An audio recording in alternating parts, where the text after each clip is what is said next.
Oke. Assalamualaikum warahmatullahi wabarakatuh. Kami dari kelompok K akan menjelaskan materi tentang reproduksi wanita. Kelompok K ini beranggotakan oleh saya, yaitu Naila Najwa Nisrina, dan teman-teman saya.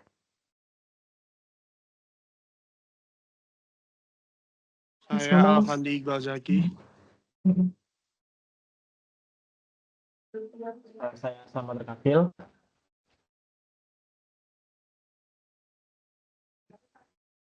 Dan saya Selamat Riyadi. Di sini kami akan menjelaskan tentang anatomi sistem organ dari reproduksi wanita, serta fisiologinya.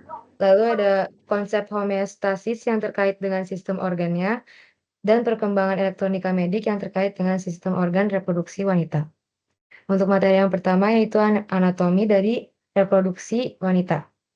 Eh, Anatomi reproduksi wanita ini tuh terbagi menjadi dua bagian, yaitu ada bagian luar dan dalam. Untuk bagian luar itu ada labia majora dan labia minora, yaitu lipatan kulit yang melindungi organ reproduksi bagian dalam dari infeksi dan berperan dalam rangsangan seksual. Dan yang kedua ada klitoris, yaitu organ yang sensitif terhadap rangsangan seksual. Serta vagina, yaitu saluran berotot yang menghubungkan rahim dengan bagian luar tubuh, berfungsi sebagai jalan lahir bayi, jalur keluarnya darah menstruasi, dan tempat penetrasi sperma ke rahim. Untuk organ reproduksi bagian dalam itu ada ovarium atau indung telur, yaitu sepasang organ yang berfungsi memproduksi sel telur dan hormon estrogen, serta progesteron yang mengatur siklus menstruasi dan menopang kehamilan. Dan yang kedua ada tuba Fallopi atau saluran telur, yaitu saluran bercorong yang menghubungkan ovarium dengan rahim, tempat terjadinya pembuahan sel telur oleh sperma, yang nantinya sel telur yang telah dibuahi itu kemudian dialirkan ke rahim. Yang ketiga ada rahim atau uterus, yaitu organ berongga dan berotot yang berfungsi sebagai tempat melekat dan berkembangnya embrio selama kehamilan. Rahim juga berperan dalam kontraksi saat persalinan. Dan yang terakhir ada serviks atau leher rahim, yaitu bagian bawah rahim yang menjadi pintu masuk ke rahim dari vagina, berfungsi sebagai jalan keluar darah menstruasi dan jalur lahir bayi. Selanjutnya akan dijelaskan oleh rekan saya. Baik, di sini aku Selamat Riyadi akan menjelaskan tentang fisiologi sistem reproduksi perempuan. Apa sih fisiologi sistem reproduksi perempuan itu? Jadi, fisiologi sistem reproduksi perempuan adalah ilmu yang mempelajari fungsi dan mekanisme kerja organ reproduksi perempuan, termasuk proses siklus menstruasi, ovulasi, fertilisasi, kehamilan, hingga persalinan dan laktasi. Next.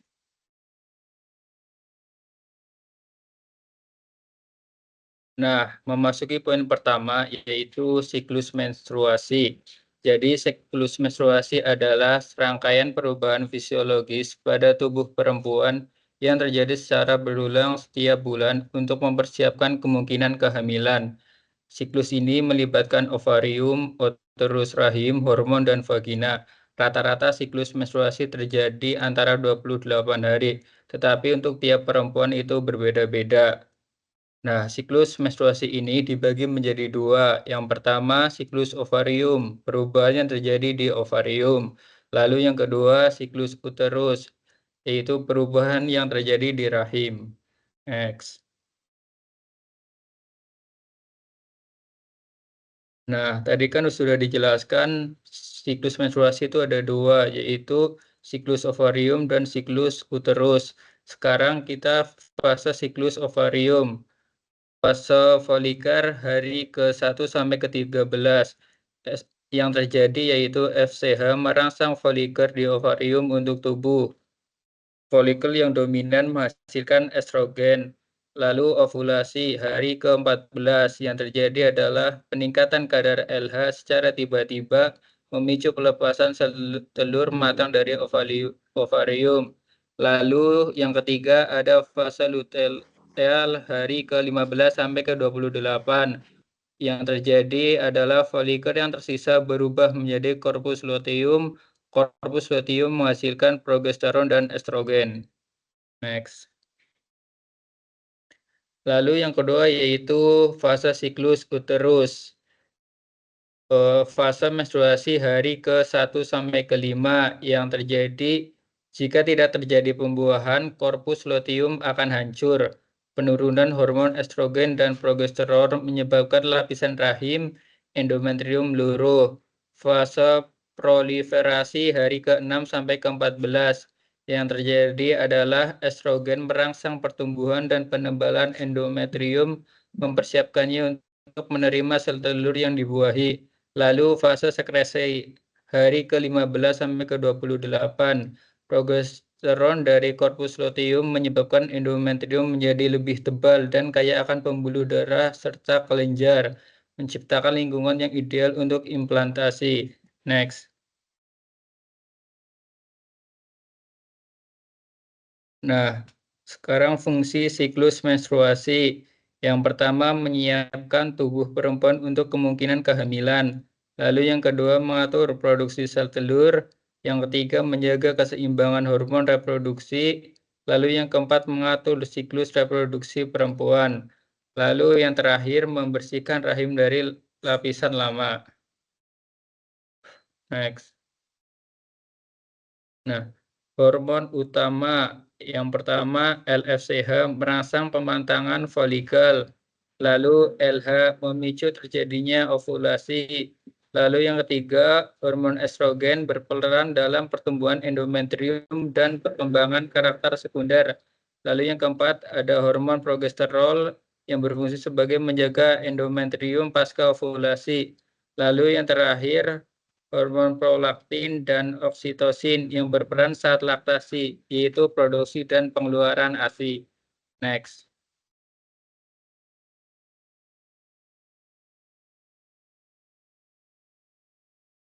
Ya. Selanjutnya ada proses reproduksi. Proses reproduksi perempuan terdiri dari beberapa tahapan penting yang terjadi secara berurutan. Yang pertama ada oogenesis. Di dalam ovarium, sel telur diproduksi sejak lahir. Setiap bulan hanya satu folikul yang berkembang hingga matang dan siap dilepaskan. Lalu yang kedua ada tahap ovulasi, yaitu sekitar pertengahan siklus. Folikel matang pecah karena pengaruh LH dan melepaskan sel telur. Inilah momen paling subur bagi perempuan. Lalu yang ketiga ada proses fertilisasi, yaitu jika sel telur bertemu sperma di tubuh falopi, maka terjadilah pembuahan. Telur yang dibuahi disebut zigot. Next. Selanjutnya yang keempat ada perkembangan zigot, yaitu zigot membelah menjadi embrio dan bergerak menuju uterus dalam waktu 3-5 hari. Lalu yang kelima ada implantasi, yaitu embrio menempel pada dinding rahim endometrium yang sudah dipersiapkan oleh progesterol. Proses ini penting agar kehamilan bisa berlangsung. Lalu yang keenam ada kehamilan. Setelah implantasi berhasil, embrio berkembang menjadi janin. Lalu hormon HCG menjaga korpus luteum tetap memproduksi progesteron pada awal kehamilan. Lalu yang terakhir ada persalinan dan laktasi. Pada akhir masa kehamilan, kontraksi rahim akan mendorong proses persalinan. Lalu setelah bayi lahir, hormon prolaktin dan oksitosin berperan dalam produksi dan pengeluaran ASI. Selanjutnya akan dijelaskan oleh teman saya. Oke, berikutnya adalah konsep umum homeostasis. Jadi homeostasis itu adalah kemampuan tubuh untuk mempertahankan kondisi internal yang stabil meskipun lingkungan eksternalnya itu berubah. Jadi tujuan homeostasis itu adalah yang pertama adalah menjaga keseimbangan internal agar enzim dan metabolisme bekerja optimal. Lalu yang kedua adalah mencegah kerusakan akibat fluktuasi lingkungan. Dan yang ketiga adalah menjamin fungsi fisiologis yang berkesinambungan. Next. Jadi struktur homeostasis itu yang pertama ada parameter yang dijaga agar tetap stabil. Misalnya ada suhu tubuh, pH darah, kadar glukosa, tekanan darah, ataupun suatu hormon. Kemudian yang kedua ada yang namanya sensor atau reseptor. Bila jika pada diagram ini berfungsi proses ini ya ini untuk mendeteksi suatu perubahan yang terjadi di dalam tubuh. Kemudian ada pusat kontrol. Ini biasanya ada di otak atau hipotalamus yang memproses informasi dan menentukan respon. Kemudian berikutnya adalah efektor. yakni organ atau kelenjar yang bertindak untuk mengembalikan agar kondisi organ itu normal. Kemudian dalam homeostasis itu ada dua kondisi. Yang pertama kondisi negatif ataupun kondisi positif. Yang negatif itu akan merespon melawan perubahan, yang positif akan merespon memperkuat perubahan. Next, berikutnya adalah homeostasis pada sistem reproduksi wanita. Sebelumnya saya sudah menjelaskan homeostasis pada secara umum. Lalu pada reproduksi wanita, ini sama tujuannya untuk menjaga keseimbangan hormon, pematangan sel telur, menjaga siklus menstruasi, menjaga keseimbangan internal, agar dan metabolisme bekerja optimal, mencegah kerusakan vaskulasi lengan, dan juga menjamin fungsi fisiologisnya. Nah, mekanismenya itu diatur oleh yang namanya sumbu hipotalamus, hipofisis, dan ovarium, atau biasanya disebut HAO. Dapat dilihat juga pada gambar yang sudah tertera. Itu terdapat faktor luar dalam, itu stimulus, hipotalamus itu sensor, kemudian hipofisis itu kontrolnya, kelenjar endokrin itu untuk efektornya.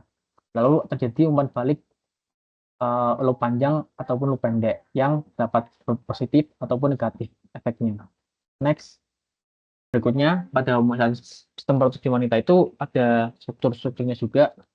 Yang pertama ada sumbu HO yang tadi saya jelaskan. Yang pertama ada hipotalamus.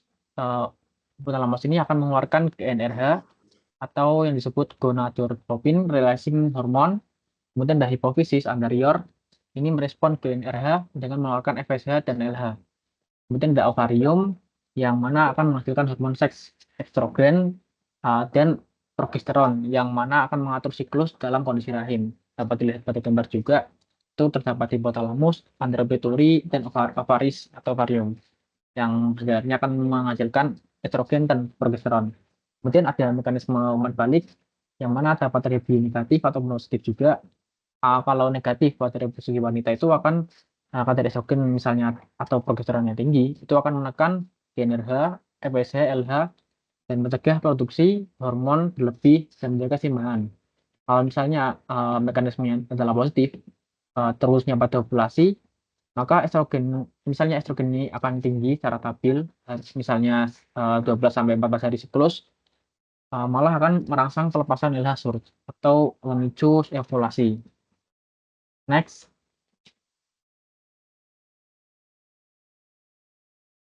Kemudian apa sih contoh homeostasis pada sistem reproduksi wanita? Contohnya adalah pada siklus menstruasi. Sudah dijelaskan juga pada slide sebelumnya pada fisiologis. Jadi yang pertama itu akan terjadi fase fasikular atau hari pertama sampai ke-14, yang mana hormon FSH ini akan merangsang pematangan folikel di ovarium.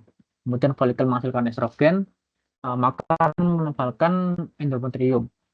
Kemudian ada proses yang kedua yaitu ovulasi atau hari ke-14. Itu homeostasis yang terjadi adalah estrogennya itu akan tinggi, kemudian akan mendapatkan feedback positif nih. Lalu terdapat lonjakan LH dan folikel akan melepaskan sel telur. Next. Kemudian fase yang ketiga adalah fase luteal atau hari ke-15 sampai 28. Ini homeostasis yang terjadi adalah sel folikel berubah jadi korpus luteum, maka akan menghasilkan progesteron. Kemudian progesteron ini akan menjaga endometrium agar siap menerima embrio. Kemudian proses yang terakhir adalah fase menstruasi. Jika misalnya tidak ada pembuahan nih, korpus luteum akan degenerasi. Estrogen dan progesteron turun, endometrium meluruh, kemudian menstruasi akan dimulai lagi. Next. Nah, ada juga homeostasis saat kehamilan. Jadi kan saat menstruasi. Sekarang saat kehamilan itu jika misalnya terjadi pembuahan, embrio yang baru akan terbentuk menghasilkan HCG atau human chorionic gonadotropin. HCG ini akan mirip dengan LH, sehingga tujuannya untuk menjaga korpus luteum tetap aktif. Maka korpus luteum terus menghasilkan progesteron dan estrogen. Lalu progesteron itu juga berperan penting untuk menjaga ketebalan endometrium agar embrio bisa menempel dengan stabil. menghambat kontradiksi rahim pekerjaan tidak terusir, dan juga menekankan produksi FSH dan LH supaya tidak ada ovulasi baru. Kemudian yang ketiga adalah setelah trimester pertama, plasenta itu akan mengambil alih fungsi korpus luteum dalam menghasilkan estrogen dan progesteron. Itu misalnya terjadi perubahan homoestatisnya seperti itu. Jika tidak terjadi perubahan, maka homoestatis yang terjadi adalah tidak ada HCG, lalu korpus luteum mengalami degenerasi dan atau kadar progesteron dan estrogen itu turun, kemudian endometrium juga luruh, kemudian akan mengalami menstruasi kembali. Jadi homeostasis kehamilan itu akan memastikan rahim tetap stabil, tidak akan terjadi ovulasi baru, dan kondisi tubuh itu mendukung untuk pertumbuhan satu janin. Next. Lalu faktor lokal homeostasis reproduksi. Yang pertama adalah lingkungan vagina. Jadi ada pH asam sekitar 3,8 sampai 4,5. Ini akan dijaga oleh bakteri Lactobacillus yang mana akan melindungi dari infeksi. Misalnya pH terganggu atau terlalu basah, ini bisa menyebabkan infeksi jamur atau bakteri. Yang kedua adalah sistem imun lokal di rahim dan tubuh Fallopi. Ini akan menjaga agar tubuh tidak menyerang sperma atau embrio. Dan juga namun tetapi tetap bisa melawan patogen. Kemudian ketiga adalah sekresi lendir serviks. Ini akan diatur hormon saat masa subur, nanti lebih encer, mempermudah sperma masuk. Kemudian saat fase luteal, lendir lebih kental, menghalangi sperma dan bakteri. Next. Lalu pada homeostasis sistem reproduksi wanita juga dapat terjadi suatu gangguan juga. Yang pertama contohnya adalah gangguan hormonal, PCOS atau Polycystic Ovary Syndrome. Itu yakni kadar androgen akan berlebih, FSH dan LH itu tidak seimbang, sehingga menstruasi tidak teratur, lalu sulit ovulasi. Kemudian ada amenore tidak menstruasi karena gangguan hormon GnRH, FSH, LH atau juga stres berat. Kemudian ada juga gangguan tiroid, hipertiroid atau hipotiroid dapat mengaruhi siklus. Kemudian yang kedua adalah gangguan faktor lokal, ada infeksi vagina cervix, ini akan mengubah pH dan flora normal, ada endometriosis, jaringan endometrium tumbuh di luar rahim, nyeri dan gangguan kesuburan. Yang ketiga adalah gangguan kehamilan atau homeostasis akan gagal. Akan ada keguguran, ini sering karena kegagalan mempertahankan progesteron. Ada juga preeklampsia. Ini adalah gangguan regulasi plasenta dan tekanan darah. Next, selanjutnya akan jelaskan dengan teman saya. Izin masuk, perkenalkan nama saya Fandik Basaki. Perkembangan elektronika medik. Elektronika medik sendiri adalah bidang interdisipliner yang menggabungkan prinsip-prinsip elektronika dengan ilmu kedokteran dan biologi untuk mengembangkan otot, sistem, dan teknologi yang digunakan dalam diagnosis perawatan, pemantauan, dan rehabilitasi pasien. Perkembangan di bidang ini telah membawa perubahan revolusioner dalam cara pelayanan kesehatan diberikan. Next. Perkembangan kunci dan teknologi terkini. Satu, ada rekam medis elektronik atau RMI. Dua, telemedis dan T-Health. Tiga, kecerdasan buatan atau AI. Dan machine learning dalam medis. 4, ada Internet of Things medis. 5, ada robotika medis. 6, ada teknologi wearable, perangkat sandang. 7, teknologi cetak 3D atau 3D printing. Yang terakhir ada nanoteknologi medis.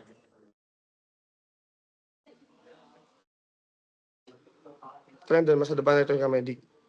Personalisasi perawatan, menggabungkan data genomik, gaya hidup, dan lingkungan untuk merancang pengobatan yang paling efektif bagi setiap individu. Digital health ecosystem. Integrasi berbagai platform dan perangkat digital untuk menciptakan sistem kesehatan yang terhubung dan efisien. Misalnya, melalui platform seperti Satu Sehat di Indonesia. Kemudian, peningkatan keamanan data. Dengan semakin baiknya data digital, fokus pada keamanan cyber dan privasi data pasien, jadi sangat krusial. Kemudian, biomedik dan antarmuka otak komputer, BCI atau BCI. Bidang yang berkembang pesat untuk mengobati penyakit saraf dan memulihkan fungsi tubuh yang hilang. Yang terakhir ada keberlanjutan dalam teknologi kesehatan, pengembangannya solusi yang lebih hemat energi dan ramah lingkungan. Lanjut.